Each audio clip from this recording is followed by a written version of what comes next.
que você vai utilizar para luxar esse dente? Como é a cirurgia que você vai fazer? Ah não, é um dente rígido. Eu não vou usar extrator, por exemplo. Não pretendo. Eu pretendo utilizar só fórceps. Opa, será que eu preciso romper as papilas? Todas as incisões podem promover algum prejuízo ao tecido ósseo. Por exemplo, se eu faço incisões em papilas, eu posso ter um pouco de reabsorção de crista óssea no processo de cicatrização desse tecido. Então, se eu conseguir lançar a mão de uma técnica cirúrgica na qual eu não preciso promover incisões de papila, será que eu não posso fazer somente no dente uma adaptação do meu fórceps abaixo da linha melocementária e comece o princípio de luxação? Que é o caso que a gente vai fazer. Então, no dente anterior do porco ou em dentes unirradiculares dos nossos pacientes, muito provavelmente eu faço só o procedimento inicial de sindesmotomia. O que é sindesmotomia? Alguém lembra? O que é eu fazer uma sindesmotomia num dente? É separado. Eu não tenho as ligas, as fibras do ligamento periodontal aderidas ao dente.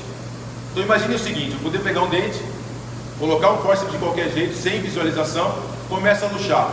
A hora que eu tiro o dente, vem o que junto? O tecido mole também que estava aderido ao dente. Então, inicialmente, eu promovo a sindesmotomia, ou seja, o rompimento das fibras periodontais aderidas a esse elemento dentário. Pelo simples introduzir do meu descolador no sulco desse elemento dentário, eu faço a sindesmotomia.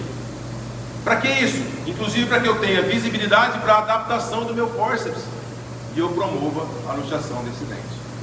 Então, o primeiro passo que eu faço da técnica é a sindesmotomia e o descolamento. Em seguida, eu tenho que pensar com dentes sem furca. Os dentes com furca, a função dela, bem básica, tá, gente? A função da furca é a união das duas raízes, ou de três raízes. É aquela zona de furca. Beleza? Então, só dentes multirradiculares que tem furca. Os dentes unirradiculares têm furca? Então, os dentes unirradiculares não têm furca. Beleza até aí?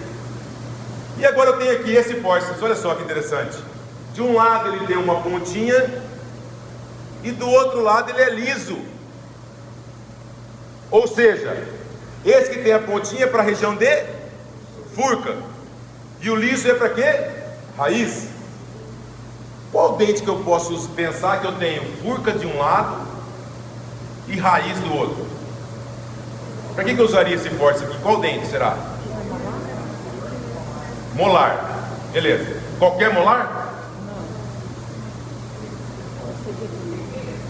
Vou repetir a pergunta. Eu preciso de um dente que na vestibular ou na palatina lingual tenha furca e do outro lado tenha só raiz. O dente é esse. Que eu tenho furca e raiz. Para adaptar, porque eu vou ter que adaptar, ó. Um lado na furca e o outro lado é raiz. Essa perna aqui com o dentinho vai na furca. Essa perna lisa vai na raiz. Não estamos falando de número de fórceps. Aonde que eu vou adaptar esse meu fórceps aqui? Se eu pensar no molar inferior, eu tenho furca no vestibular do molar inferior? Isso é anatomia dental, gente, isso é básico. Eu tenho furca na vestibular do meu primeiro molar inferior ou não? Vou fazer mais fácil, vamos voltar então. Quantas raízes eu tenho no primeiro molar inferior? Gente, vamos voltar. Quantas raízes eu tenho no primeiro molar inferior? Duas raízes? Então eu tenho uma raiz mesial e tenho uma raiz distal. É esse meu primeiro molar inferior, não é? E aí eu saio a coroa clínica. Vocês viram isso na anatomia dental, não viram? Lá atrás? Então, o molar inferior eu tenho duas raízes. Beleza aí? Lembrado disso agora? Se eu tenho duas raízes, mesial e distal, eu tenho furca na vestibular ou não tenho? Tenho. E tenho furca na lingual também. Porque está aqui a união dessas duas raízes, mesial e distal. Então eu posso usar esse fórceps aqui, que tem pontinha só de um lado? Ou será que eu tenho que lançar a mão de um fórceps que tem pontinha de um lado e pontinha do outro? Pega o fórceps 17 para mim, por favor. Tem pontinha dos dois lados.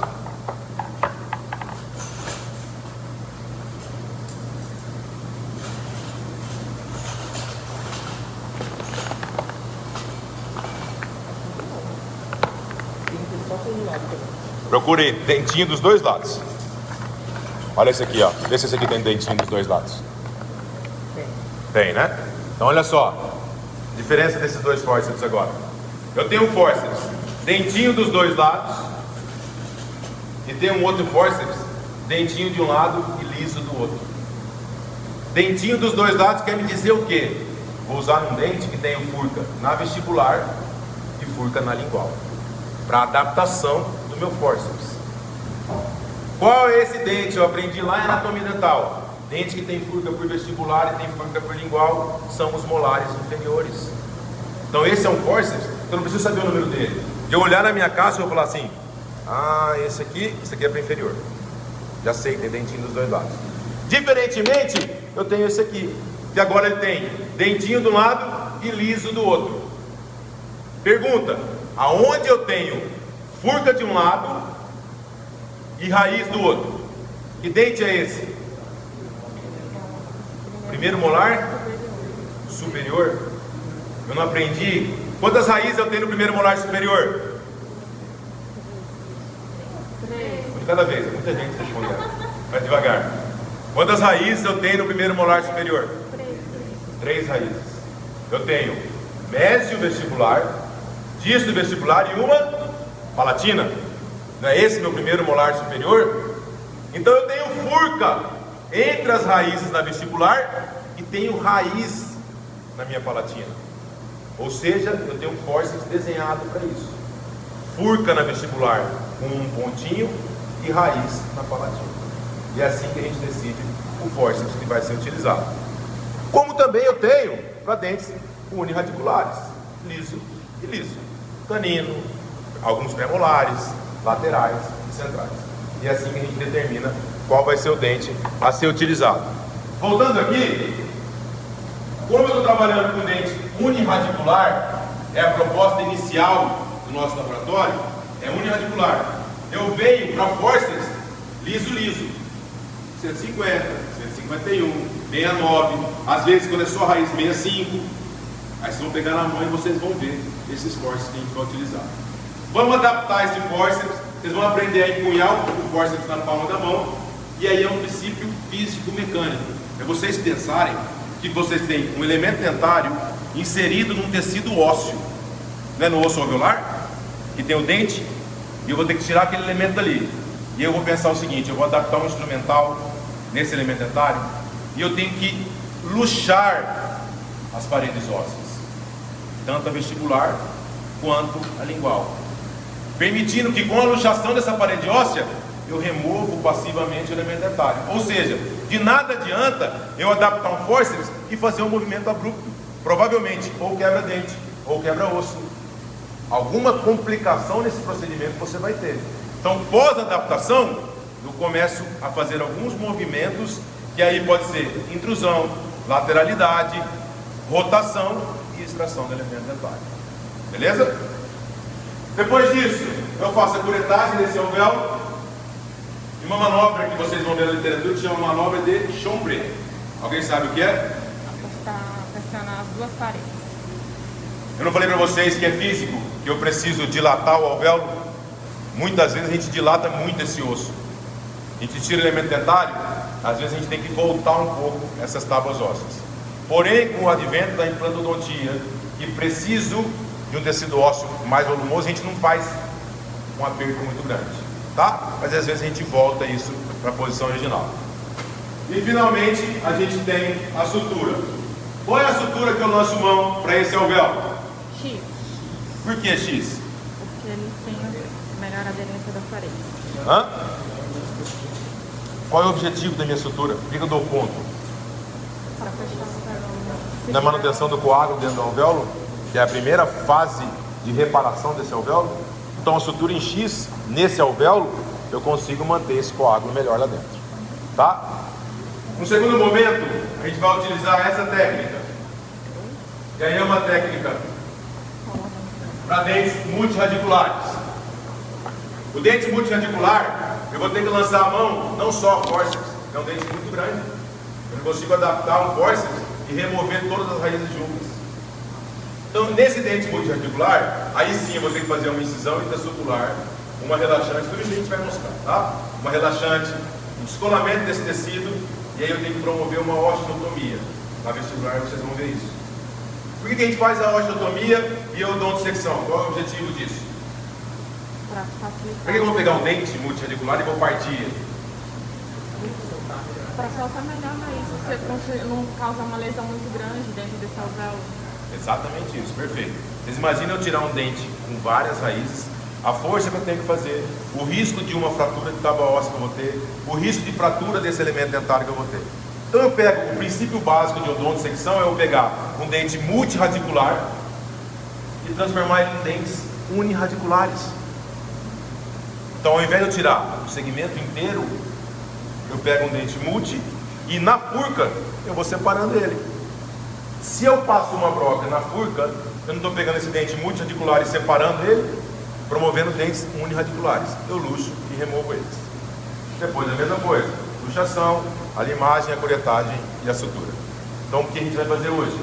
Essa técnica inicial e aquela técnica em seguida. Lá vai ser uma sutura diferente daqui. Aqui eu faço X.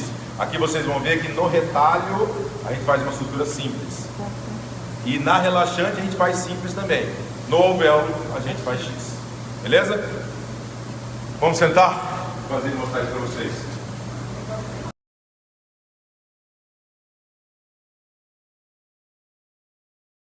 Tirar da caixa de vocês e vocês vão testar a articulação deles. E ver se está tendo um fechamento correto da ponta dele. Porque depois que vocês abrirem, colocarem para esterilização e atender o paciente, a possibilidade de troca vai diminuindo. Vocês concordam comigo? Então agora é hora de criar vínculo com o instrumental de vocês. Abre, olha, manipula, fala, não, esse é o instrumental que está bom. Ah, esse é o instrumental que está engastanhando. Esse aqui eu vou pensar em trocar. Porque é um instrumental que muito provavelmente vocês vão utilizar para o resto da vida de vocês. O instrumental cirúrgico permite isso. Alguns instrumentais cirúrgicos, eles têm corte, que aí sim vocês precisam trocar. Mas alguns instrumentais tipo forceps, vocês vão ver que eles vão durar muito tempo. Cuidem disso, tá? Que custa caro, beleza? Quando eu penso no planejar o procedimento cirúrgico, só de olhar a mesa de vocês, eu tenho que saber o que vocês vão fazer. Se ela olhar essa mesa aqui, ela vai falar assim, poxa, o meu colega, ele vai fazer uma antisepsia, ele vai anestesiar, ele vai fazer incisão, e olhando o fórceps dele, eu já imagino o dente que ele vai fazer, eu já imagino um dente que tem estrutura, só de olhar a mesa. Agora, vocês imaginam uma mesa que eu coloco todos os meus instrumentais.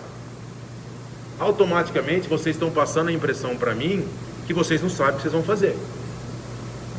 Para que eu vou ter numa mesa? Eu vou fazer extração de um dente 43.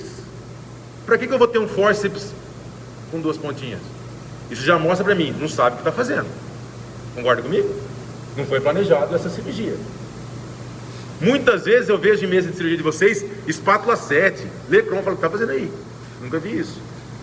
Então, o que vai para a mesa, professor? Vai para a mesa cirúrgica o que eu planejei.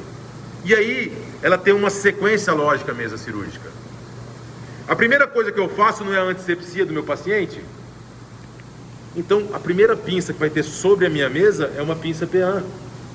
Depois que eu faço essa pinça PEAN, o que eu faço depois que eu faço a antisepsia do meu paciente? Eu não cubro ele com o campo fenestrado? E aí eu vou montar o meu sugador? Qual que é a pinça que eu utilizo para segurar o meu sugador no fenestrado? Qual que é a pinça de pano que a gente chama? Não é a pinça Bacaus? Então ela pode vir em sequência aqui, ó. Depois que eu fiz a minha antisepsia, depois que eu forrei meu paciente, montei meu sugador, tá pronto. O seu João tá ali pronto. Agora eu vou fazer o que nele? Qual é o próximo passo? Eu não vou anestesiar, eu não preciso da minha carpule. Todos vocês já manipularam a carpule? A carpule, vocês vão ter uma dificuldade de manipulação, é só empurrar ela para frente, ela vai abrir. Por que a carpule é desse jeito? Só um parêntese aí. Ela tem essa vazão aqui por quê? Alguém sabe? E por que o nosso líquido é transparente? Porque durante eu estiver infiltrando esse fármaco no meu paciente, eu preciso olhar. Porque se ela estiver dentro de uma artéria, de uma veia, esse tubete vai encher de sangue. Então por isso que ela é vazada, para eu ter visualização do meu conteúdo, certo? Então eu empurrei para cima, abri, coloquei meu tubete e minha agulha. Depois da minha carpulha, o que eu vou fazer? Depois que eu anestesiei, eu posso pensar ou numa incisão ou na minha sindesmotomia, no meu descolamento. Pensem vocês estão indo passo a passo. O paciente está ali. Anestesiei, fiz a incisão, fiz meu descolamento, certo? Depois que eu fiz a minha incisão e meu descolamento, o que eu vou fazer? Posso usar os instrumentais de luxação, que pode ser tanto os forceps quanto os meus extratores. Esses são extratores Seldins. Eu tenho o reto e os curvos, conhecido popularmente como bandeirinha. Mas aprendam, isso chama extrator. Até na literatura, decorrente de uma tradução anglo-saxônica, muitas vezes vai estar escrito alavanca.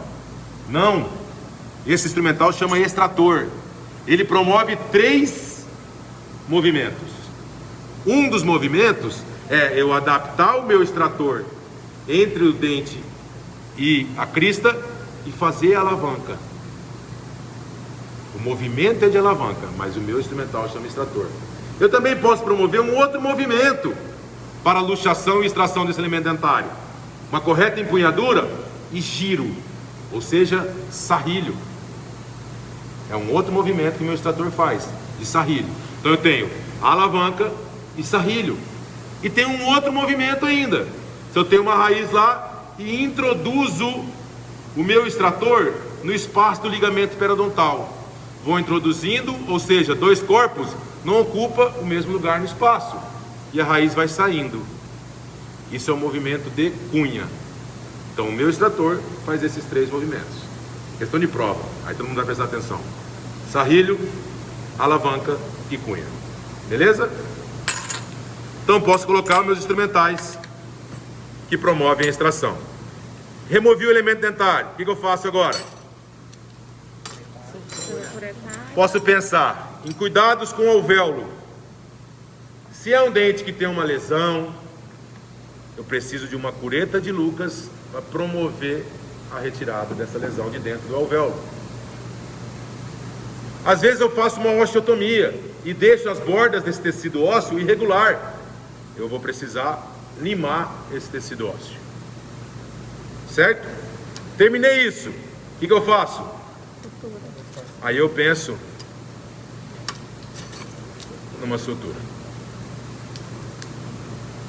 Perfeito? E aqui estão os meus descoladores, meus afastadores. Brunis e Minnesota. Na parte superior da mesa, eu posso colocar devo colocar 2 cubas. Uma cuba vai ter uma solução alcoólica, que aí eu vou fazer a desinfecção dos meus tubetes anestésicos e da minha agulha ser utilizada. Na outra cuba, eu vou ter uma solução fisiológica, estéril, para irrigação e controle da temperatura durante o uso da broca. Certo? Tomem cuidado para que na solução alcoólica ou na solução que vocês utilizarem para desinfecção, coloquem uma gaze. Porque às vezes durante o procedimento cirúrgico, você está irrigando lá, acaba a solução, você volta aqui e acaba pegando álcool. Então sempre identifiquem qual é a cuba de solução alcoólica e qual é a de solução de irrigação. Beleza aí? A gente vai começar então. Deixa eu colocar aqui. Posso pegar esse aqui?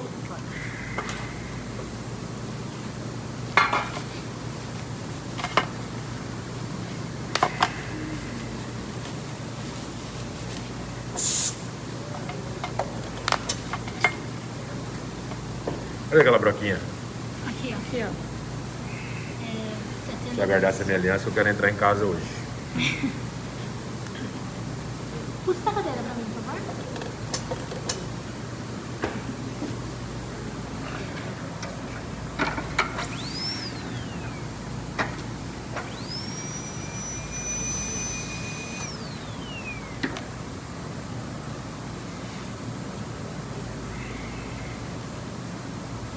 Qual broca você está usando, professor? 702. Normalmente a broca, boa pergunta, moço. Como é o seu nome? Camille. Então, Camille, a gente utiliza normalmente brocas troncocônicas, cirúrgicas, tá? E aí eu tenho a 701, 702, 703. Qual a diferença entre as três? 1 milímetro. Então a gente usa sempre uma média, que é 702. Em alguns casos que eu preciso de um desgaste mais fino, eu uso 701. Em alguns casos, por exemplo, sisos horizontais, eu preciso de um desgaste maior, eu uso a 703. Mas na média a gente utiliza 702. Tá bom? Então aqui eu tenho a pinça PEAN. Se eu fosse fazer uma antisepsia no meu paciente, a tendência de vocês é pegar assim, ó, igual cortar tesoura de papel, né? Na verdade, para eu empunhar instrumental de argola cirúrgico,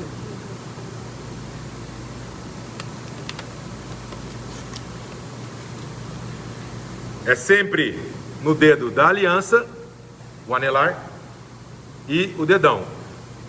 O meu indicador vai na articulação do instrumental. E é assim que eu manipulo instrumental de argola.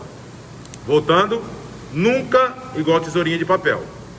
Sempre dedo da aliança, dedão e meu indicador lá na articulação dele. Combinado? E é assim que eu utilizo todos os meus instrumentais de argola. Para eu fazer antisepsia, eu não vou pegar isso aqui, ó.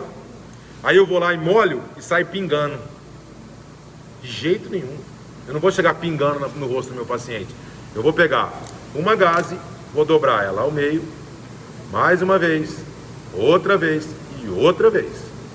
Aí eu vou pegar a minha PEAN aqui, ó, e vou aprisionar. Aí eu vou molhar na minha solução, aqui é na minha solução alcoólica, aqui, para eu fazer antisepsia. Vou sair pingando? Não, eu venho com a outra mão e ó, tiro o excesso. Aí sim eu vou no meu paciente e faço a antisepsia do meu paciente. Então, vou fazer a minha antisepsia. Dobro uma gazinha, solução alcoólica, tiro o excesso e faço a minha antisepsia. Beleza?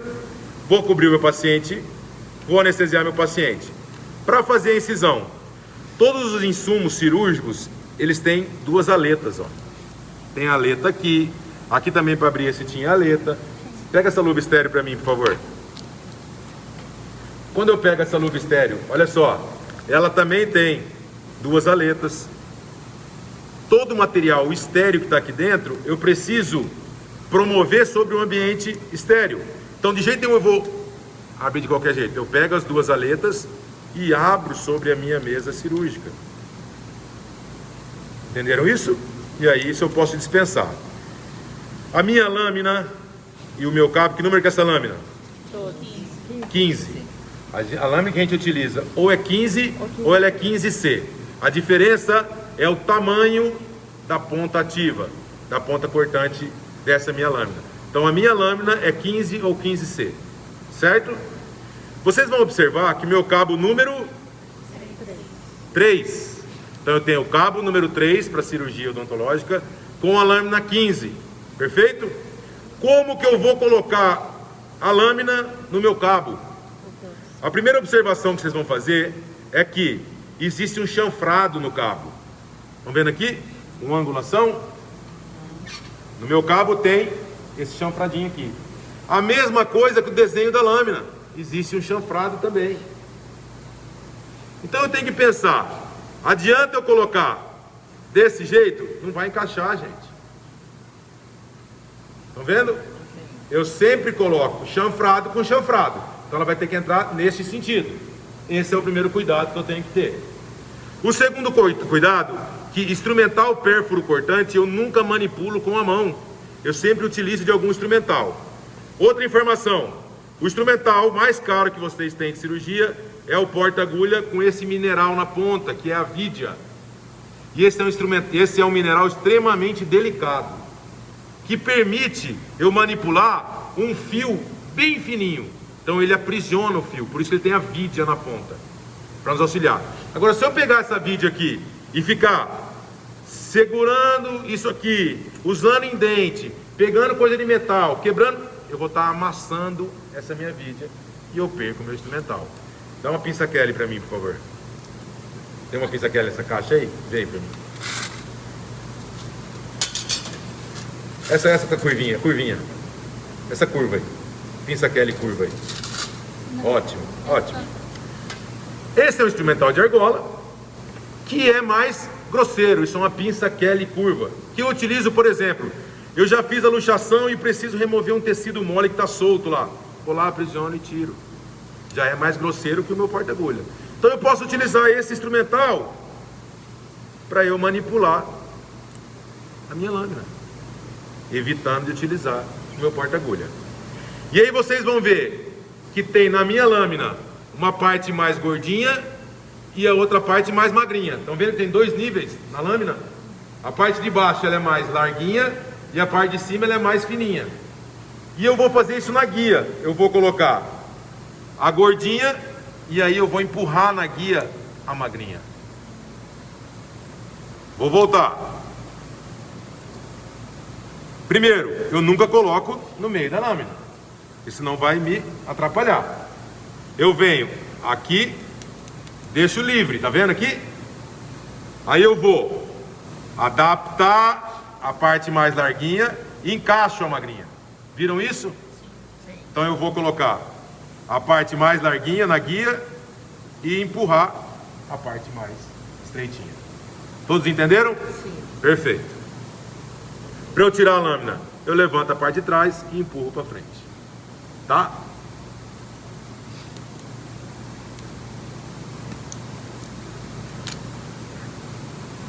Tá montado minha lâmina, meu descolador, aqui tá meu extrator, tudo certinho. Vamos lá? Essa lâmina, professor, na hora de você montar ela, você precisa mostrar para o paciente que está estéreo ou não? Ele já Não, ele sabe. Tá. E assim, essa é uma pergunta boa, porque em algumas áreas de atuação, a gente precisa mostrar para o paciente que a agulha... na minha eu tenho toda mostrar, vez, eu tenho que mostrar. Ela, por exemplo, trabalha com estética, por exemplo, tem que mostrar que o material é estéreo. Mas entende-se que se eu estou dentro de um consultório odontológico, aqueles instrumentais, obrigatoriamente, é indiscutível, estão estéreis. Que também deveria ser na sua área, tudo isso, mas infelizmente não é, algumas vezes. No caso, professor, aquela lâmina que vai para precisar gengiva de molar ainda e tudo. Existem várias lâminas. Existe, por exemplo, a lâmina 11, que ela parece uma lança. Existe a lâmina 12, que parece um ganchinho. Todas essas lâminas têm a sua indicação, mas eu não preciso ter todas as lâminas na minha bancada. Então, para a incisão intrasucular, que é no caso que a gente vai utilizar, em 95% do caso de vocês, a gente tem a lâmina 15, que já tem. Professor, agora eu vou drenar um abscesso. Às vezes a lâmina 11 é melhor. Professor, eu vou numa região posterior ao segundo molar. Eu uso a 12. Mas a grande maioria, o que a gente precisa que vocês façam e manipulem é a 15. Mas bem perguntado. Beleza aí? Então vamos lá. Pode falar. Eu deixei o anestésico ali pra montar com ele. Depois eu mostro aí. O que eu quero que vocês façam? Esse primeiro dentinho aqui. Vamos evitar isso aqui, que esse aqui começa aqui e termina aqui a raiz dele. Né? Então vamos fazer esse primeiro dentinho aqui, acreditando que ele é uniradicular. Tem tudo para não ser, mas acreditando. Quando eu penso nisso, eu não preciso entrar com lâmina nesse primeiro momento. Eu posso já empunhar, e quando eu levo a boca do meu paciente, eu não deixo isso solto. Porque se escapa, perfura o paciente. A empunhadura dele não é... É sempre aqui. Que nem caneta. Que nem caneta. Por que é que nem caneta? Porque olha onde vai meus outros dedos. Em algum apoio, às vezes no mento, no lábio, em algum dente adjacente. Então eu apoio e introduzo dentro do sulco. Ó. E vou tirando esse tecido mole aderido. Olha lá, tá vendo? Aderido ao elemento dental. Estou fazendo qual é... O que é isso que eu estou fazendo? Sindesmotomia. Olha só que beleza. E vou ao redor de todo esse dente, liberando esse tecido mole do elemento dental a ser extraído. Quem gosta muito de histologia, tem alguns livros que trazem que a gente não deve fazer a sindesmotomia diretamente com o descolador. Alguns dizem que é melhor eu fazer uma incisão intrasulcular primeiro, certo? Para depois eu realizar o meu descolamento. Por que isso? Pensem vocês que essas fibras que estão aderidas ali, elas depois vão ajudar na cicatrização. Se eu introduzo esse instrumental, eu estou lacerando essas fibras. E o poder de cicatrização delas é menor do que eu entrar com uma lâmina, incisar, deixando elas quadradinhas, tirei o dente, a tendência é ter um reparo mais fácil. Estou dizendo histologicamente. Às vezes, clinicamente, nem é tão relevante. Mas vocês vão ver, às vezes, para dentes unirradiculares, promova a incisão intrasulcular, por causa de um princípio de reparo, de um princípio histológico. Eu pegar essas fibras aderidas e fazer uma incisão nelas, e não uma laceração. Beleza? Então, depois que eu promovi a minha sendesmotomia, ó, mão firme, dedos apoiados, estão vendo aqui? Eu posso já pensar no meu fórceps, no dente inteiro. Agora, eu vou adaptar o meu fórceps aonde? Dentro do sulco e dentro do sulco. Tá? E eu boto minha mão por baixo do meu fórceps. E aí eu vou ter vários... Eu não posso inclinar ele assim, nem posterior. Ele tem que ser longo eixo do meu dente. Eu não posso estar pegando em tecido mole. Tomem cuidado, porque às vezes vocês acabam aprisionando gengiva. Adapto a minha mão aqui, tá? Seguro e começo a minha luxação. Deixa eu tirar a mão só para vocês verem. Vestíbulo lingual. Estão vendo aqui? E eu vou luxando. Se fosse um dente unirradicular, que eu não acredito nesse caso, eu posso fazer rotação. Olha lá como ele começa a luxar, estão vendo? Faço rotação, faço vestíbulo, 1, 2, 3. Lingual, 1, 2, 3. E vou luxando. Olha lá. Pode quebrar? Pode, mas eu quero que vocês façam esse movimento, essa empunhadura, ó.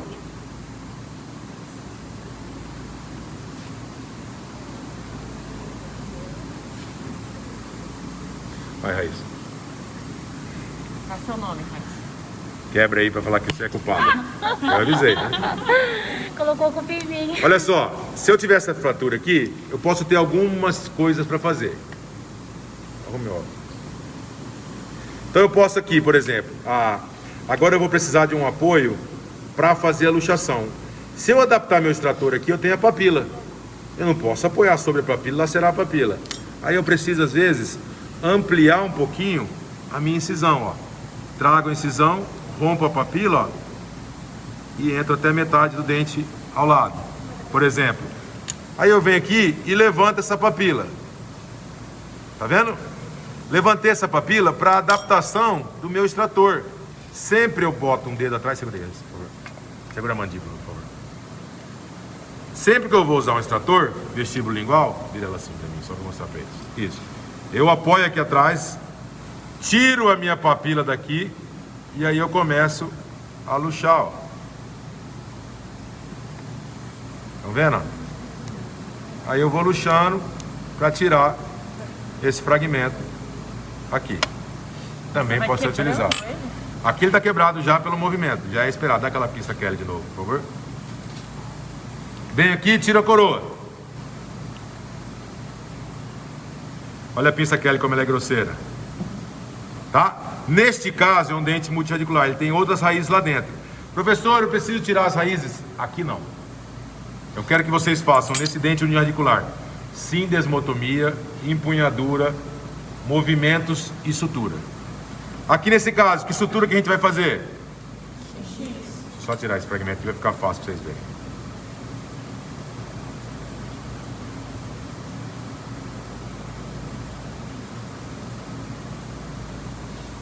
O paciente, ele é duro assim também, professor? Não. Paciente tem trus de raiz? Não. Paciente é duro desse jeito? Também não. Tá? Fiz isso. Qual é a sutura que a gente vai fazer aqui? Como que eu seguro esse instrumental? O fio de sutura, olha só. Quando eu abro, ele já me mostra a agulha. Conseguem ver? E aí eu posso vir com o meu próprio porta-agulha, ó, e segurar a minha agulha. Tirar ele. Tudo bem? E eu sempre vou pegar ou no meio ou no terço posterior da minha agulha. Aqui, ó. Nunca na ponta da agulha. Eu nunca amasso a ponta da minha agulha. Essa minha agulha é trapezoidal, para ela cortar o tecido. Tá bom? Então se eu fosse fazer aqui, ó, deixa eu trazer aqui para baixo. Como seria um ponto simples?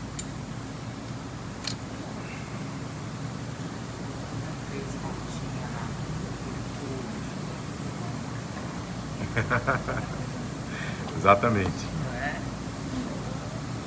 Vou fazer uma incisão aqui só para vocês verem qual que é a técnica da sutura. Vamos supor que eu tenho essa ferida aqui, ó, aberta. Isso é igual, na boca, no braço, em qualquer lugar, a técnica de sutura. Então eu vou ter essa borda aqui e essa borda aqui da ferida, certo? Então eu vou vir, ó, seguro com a pinça, aprisiono a borda, entro com a minha agulha perpendicular e giro. Viram isso? Passei, passo aqui e pego o meu outro lado. Venho aqui do outro lado agora, pego a outra borda da ferida, passo e giro. Como que eu fecho agora isso aqui? Duas para direita, uma para esquerda. O que é um para esquerda e um para direita? Ó, Sem roda. alguns cuidados vocês têm que ter na sutura. Primeiro deles, eu não pego nem muito longe da ferida, nem muito perto da ferida. Se eu pegar muito perto, eu apertá-la, ela rasga. Muito longe, eu acabo invaginando, tá? Então eu vou vir aqui agora, ó. Numa mão, agulha, na outra mão, porta-agulha. Voltando. Numa mão, agulha, na outra mão, porta-agulha. Tem alguns que fazem numa mão, pinça, na outra mão, porta-agulha. Cuidado que se for com a mão, para vocês não se machucarem. Então eu tenho aqui, tá lá. Agora eu vou fazer assim, ó, contra o meu porta-agulha. Contra, ó. 1, 2, 3. Vou voltar. Numa mão, vocês vão ver que vai dar nó na cabeça de vocês quando forem fazer. Numa mão, porta-agulha, na outra, agulha. Vou contra. Então aqui, ó, sentido horário. 1, 2, 3. Continuo, agulha e porta-agulha. Com o porta-agulha eu vou lá e seguro. E aí eu, ó, desço o meu nó cirúrgico. E fecho a ferida. Entenderam isso? Acabou? Não, esse é o primeiro. O segundo agora, ó, porta-agulha e agulha. O segundo eu vou fazer anti-horário, ó. Agora é só 2 vezes. 1, 2. Vou lá, seguro e desço. E o último nó é só uma horário. Desço lá e seguro. Entenderam isso? Pego a minha tesourinha. 3, 2, 1. Perfeito. Isso aqui não pode ficar nem muito grande, que vai ficar espetando a boca do meu paciente, nem muito curtinho, para não ficar difícil para vocês tirarem. Professor, tem uma técnica que usa duas para direita e uma para esquerda. Ela... Existem várias... na verdade é assim, ó, vocês têm que entender que a primeira, com 3 nós, é ela que vai segurar. Os outros 2 sobre esses nós é estabilizar os nós lá dentro. Por isso que a gente faz 3, estabiliza a musculatura na ferida lá dentro, e aí os outros 2 é para estabilizar os nós. Tá bom? O argentival pode usar pinça com dente de rato? Pode, mas cuidado com pinça dente de rato, tá? A tendência dela é acabar lacerando isso aí. Vamos pensar se fosse só um X. Vou fazer aqui para ficar mais fácil que no alvéolo. Se fosse um X, deixa eu abrir um quadradinho aqui.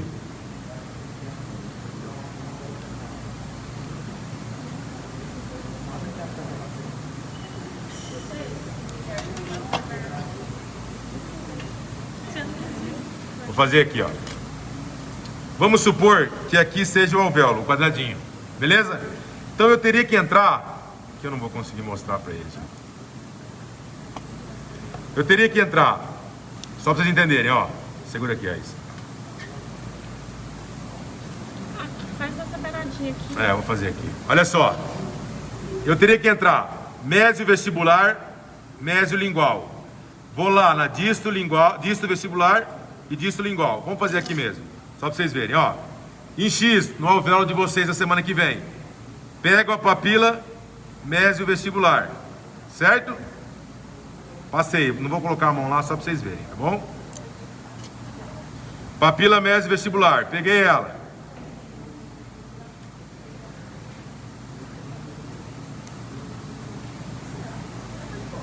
Depois que eu peguei a mésio vestibular, vou pegar qual agora? A mésio lingual. Vou juntar as duas papilas, não vou? Fechar elas aqui. Pego a mesiolingual. Mesiovestibular. Depois mesiolingual. Certo? Então as duas papilas eu já uni. Mesiovestibular e mesiolingual. Vou aonde agora? Vou lá na disto vestibular. Pego a disto vestibular.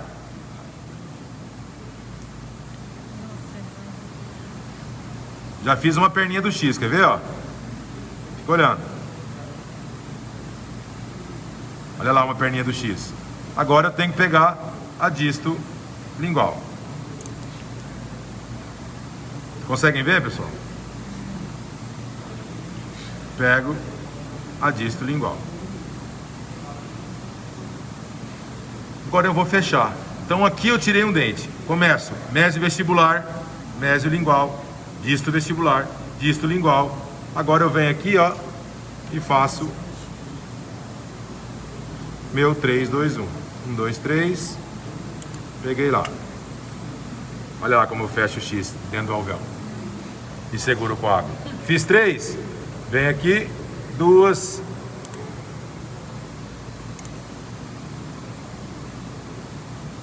E 1.